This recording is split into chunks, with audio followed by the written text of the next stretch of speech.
Hey everybody, Spartan here from SpartanTrading.com. Wanted to hit you guys with a little bit of psychology today. Now, one of the things that I always talk about traders with is increasing size and emotion. Now, size and emotion go hand in hand. It's what causes you to become emotional. The fear of losing money, the fear of executing and losing that money is what will cause you to make irrational decisions, make mistakes, not act on logic, not trade the plan, not trade the chart, the technicals, etc. When you have too much size, you can't focus on what is actually occurring that matters in terms of the setup, what's going on with the EMAs, whether or not the trend's intact, because you're too concerned with how much you're going to lose, or if you're up, how much you're currently up and how much you're trying to lock in the short term. Now, one of the things that I always talk to traders, if they are emotional, which for the most part, a lot of the newer traders will be when they come out of the gate, is because they have too much size. The key to controlling risk reward and the key to actually executing a plan and reacting correctly to situations is having that emotion under control. The only way that you can get that emotion under control is if you train yourself to become less emotional as the course of time goes on. You know, you will, as the course of time goes on, when you do trade, get used to certain aspects of it with the size, etc. But it is a conditioning thing.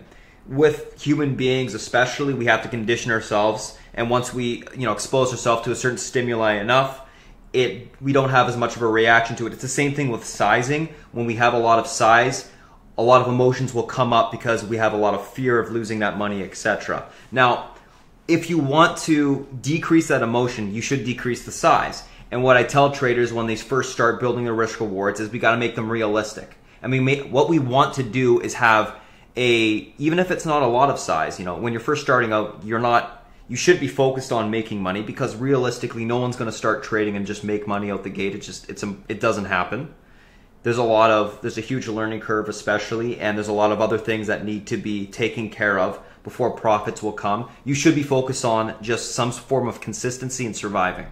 That's what should be focused on. Once you have consistency, you can increase size until you become profitable. Now, out the gate, you should be trading very small. You should have a small enough loss amount where you don't care if you lose it per trade. And the reason why we want that is so that when you take a position based off of the setup, you're not emotional. Now, that could be $200, negative $200. It's probably going to be a lot less when you're first starting out, maybe negative 20 bucks. So you're trying to risk 20 bucks to make 60 bucks. You really don't care if you lose $20 a trade, and you're just trading the setups, etc. Not focusing on the P&L, just the trades and the setups and the actual charts, technicals, etc. As you progress, you increase this incrementally. Now you go to, risking $30 to make 90. And then that $30 can be, risking 60 to make 180. And then 120 to make 480 or 460.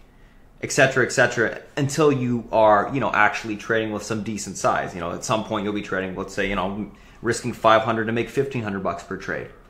The whole key is to be getting some form of consistency. You can't just jump from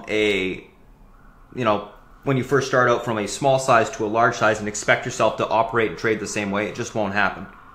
So that's just one thing I just wanted to quickly touch upon, guys. This is Spartan from SpartanTrading.com. And if you guys do have any questions for me, you can always reach out at Spartan or Spartan at SpartanTrading.com. Happy to talk to you guys. Any questions, always here to help. And other than that, guys, just something to think about today. Hope you have a good rest of the day, and I'll be back soon. Thank you.